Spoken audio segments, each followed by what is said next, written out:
دقائق فلسطينية في زمن المقتلة الكبرى والخذلان الكبير. نبدأ بإطاحة دونالد ترامب بمدير وكالة الدفاع أو مدير وكالة استخبارات الدفاع الجنرال جيفري كروس. جيفري كروس أعد تقريرا داخليا عن الضربات الأمريكية لإيران، وانتهى إلى أن هذه الضربات لم تقضي على البرنامج النووي ولكنها أخرته لبعض الشهور، لشهرين إلى 3 شهور. فجن جنون دونالد ترامب لأن هذا التقرير العسكري الأمني الاستخباراتي يكشف بأنه كل ما قالوا عن إيران هو كذب، وبأنه لم يتم تدمير البرنامج النووي الإيراني.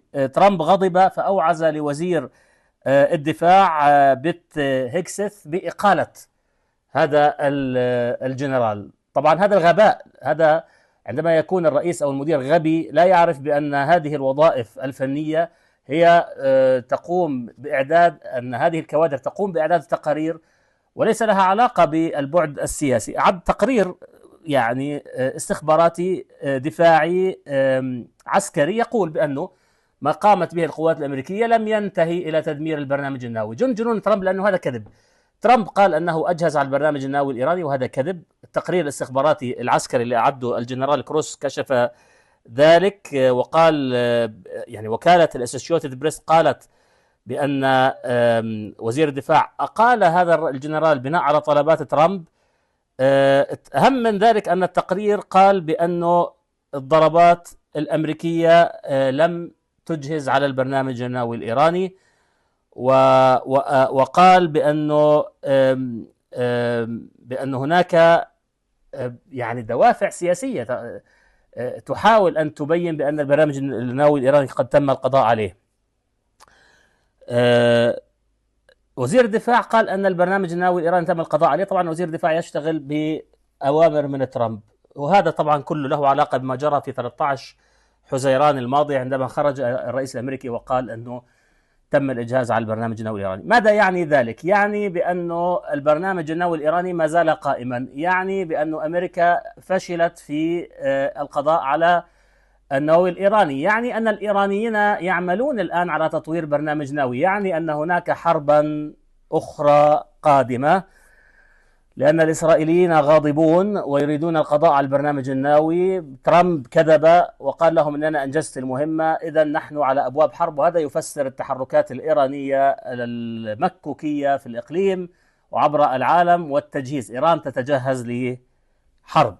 هذه المسألة الأولى. المسألة الثانية بأنه ما جرى منذ أيام في خان يونس، الصحافة الإسرائيلية تصف ذلك بأنه 7 أكتوبر جديد، أن من قام بمهاجمة الثكنات العسكرية من المقاومين الفلسطينيين قاموا بتعطيل، أولا جمعوا المعلومات، عطلوا الكاميرات، توزعوا على 3 مهام. صحيفة هآرتس تقول بأنه خرجوا من فوهة نفق على مسافة 40 متر من القوات المسلحة الإسرائيلية أو من جيش الإبادة الإسرائيلي، وكل الكاميرات الموجودة والرصد لم يستطع أن يحدد أماكنهم، وبالتالي يتحدثون عن إخفاق في السنة الثانية من الإبادة. المسألة الثالثة والأخيرة هي أن نتنياهو لا يريد إيقاف الحرب، لأن إيقاف الحرب سيكشف عن حجم الخسائر في الأرواح وحجم المعدات التي تم تدميرها وعن الفضيحة الكبرى لإسرائيل رغم المقتلة الكبرى. هناك اتفاق ضغط الوسطاء لأن تقبل به المقاومة، قبلت به المقاومة، ولكن إسرائيل لا تريد. نتنياهو لا يريد توصل الاتفاق، ونتنياهو في هذه المرحلة يعتمد على ترامب الذي تم توظيفه بالكامل لخدمة إسرائيل. ولاحظوا أن ترامب جاء في بداية عهده أوقف الحرب ثم تغير أداؤه بشكل كبير، لأنه نتنياهو يملك ملف إبستين، واللوبي الصهيوني يمتلك مفاصل القرار في أمريكا، واللوبي الصهيوني يسيطر على ترامب شخصيا عبر الملفات التي يعني يهدده بها. وأيضا كما قالت النائبة المحافظة التي انتقدت التوغل الإسرائيلي، قالت أن إسرائيل تدير الولايات المتحدة الأمريكية. إذن الآن نتنياهو متسلح بترامب، ترامب لا يستطيع رفض طلب نتنياهو، فالحرب هذه مستمرة. نحن نتابع بقلق بأن هناك 1.5 مليون أو 1.25 مليون فلسطيني في مدينة غزة مصيرهم مجهول في ظل إصرار على المذبحة، على المقتلة، وعلى ارتكاب الإبادة. لكن أيضا بالمقابل هناك معركة طويلة جدا في مدينة غزة، فيما لو ذهب الاحتلال إلى ذلك فستكون معركة طويلة. وهذا يفسر أن الإسرائيليين يهاجمون الآن مدينة غزة لكنهم حذرين في الإعلان عن خططهم، خشية من أن يتورطوا أكثر في الحرب أو حرب الاستنزاف.